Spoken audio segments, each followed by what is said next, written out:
pad 42. I'll get my numbers right. So this is just really something building on the pad 41, patch a day 41. With this time doing sort of more than just two sources for the some kind of crossfading using frequencies. This time with some kind of like moving window to crossfade.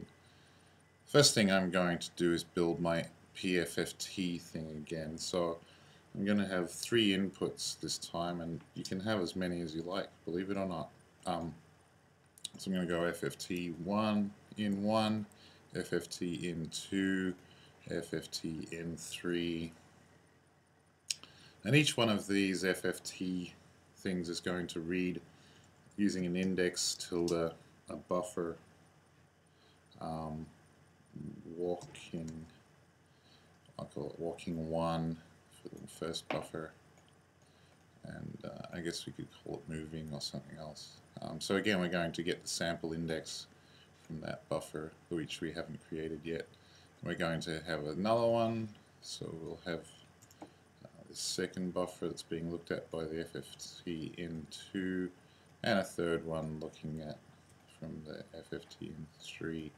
And for each one of those, we're going to multiply that real and imaginary values by the index. So again, the same as in pad 41, same kind of deal.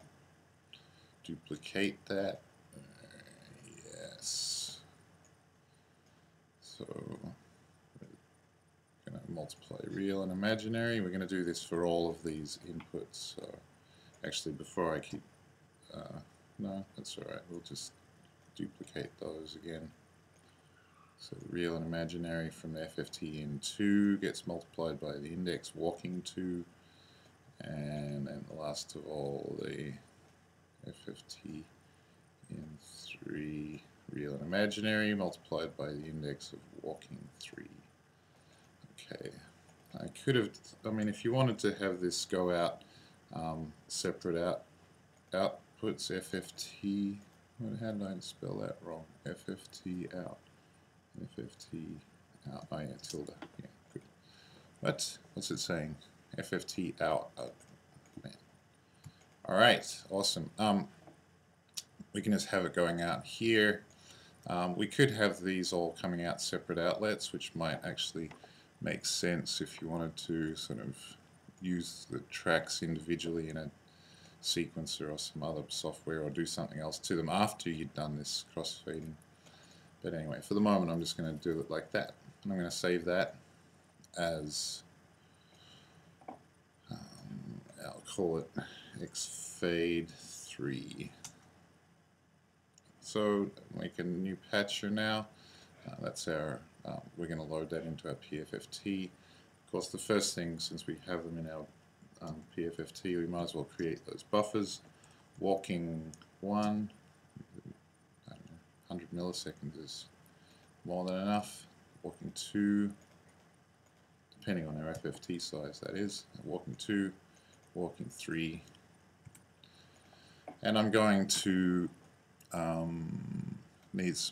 need to build my PFFT first. Yes, PFFT xfade 3 size 1024, sure, and then overlaps 2. I think by default it must overlap at 2 anyway. Last time in pad 41 I didn't put that argument for the overlap and it worked fine.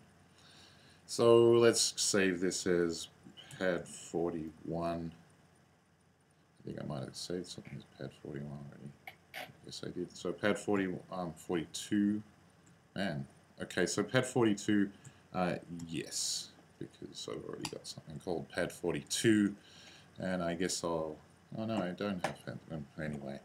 So yeah, so here's my, once I've reinstantiated this PFFT object, I just deleted a value and rewrote the value in there, the argument to reinstantiate it. Now we can hook up some sounds to this thing, and even though it pains me to do this, I'm going to use SF Play And actually, no, I'm not going to. I'm going to use, I'm going to do some cycle stuff with 50 Hertz cycle with a, maybe modulate that with 100 Hertz. Little phase modulation here. Just because I'm sick of using those really horrible samples, but don't tell anyone I said they were horrible, alright? And we'll try an oscillator at 60 Hertz with a modulating that at 120 Hertz, and finally I guess we'll just, you know, be really obvious and go for something at 70 Hertz and modulate with 140 Hertz. Alright, we're not going to get anything out of this thing yet because these indexes will be blank, so we need to poke something into those. First, I suppose we could at least hook up our EasyDAC for later on. Okay. Good. Yeah. So let's do something to draw these, to write values into these, what are now blank buffers, because, you know, if we turn this thing on, we shouldn't get any sound because it's reading through buffers with zeros in them, multiplying each one of the FFT inlets by 0. So I think what we need to do is just write some values in. I guess I'll use Signal to do that. And the best way, I suppose, to write Signal into what's going on here? Oh, yes. So to write Signal into a buffer is to use poke. You need to give it a name, of course. Walking 1. Good, thank you. I can have another one. Walking 2. I think you can see where this is going now all of a sudden. Walking 3. Okay. Let's use you could use any window function here to, well, I mean, you'll see what I'm doing in a second, but I'm going to have an oscillator that's being clipped between 0 and 1, so that means that it's only going to get half of its cycle, because it's you know, cycle outputs between -1 and 1, the cosine wave. So when you clip it between 0 and 1, you're only getting half a cosine wave. We need to put that in the sample value right there. And I'm going to actually be able to write into the buffer. I'll use a phasor with some frequency. I'm not sure that frequency is really going to do much except change the speed at which we write into the buffer. And we can, since we're using a window size of 1024, 512 samples is all that's going to do anything. That's my theory, and I'm sticking with it because the other 512 get thrown away. And we can use that as an index for all of these, as well as use it as something to drive the phase of this oscillator. Anytime you have an oscillator, let's say with a frequency a frequency of 0.1 Hertz, which is 1 cycle every 10 seconds. You put this in here and it's going to basically make that phase change at a rate of once every 5 seconds. No, 5 times a second. Well, I don't know. I'll call it phase modulation anyway. That's what I called it up here when I did it, so that's great.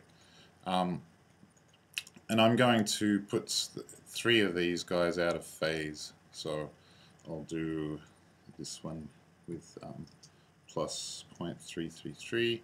If you're going to do more than 3, I mean, if it was 4, then you could put them so this is 1/3 out of phase, 1/3 of a wave, or out of a cycle out of phase with this one.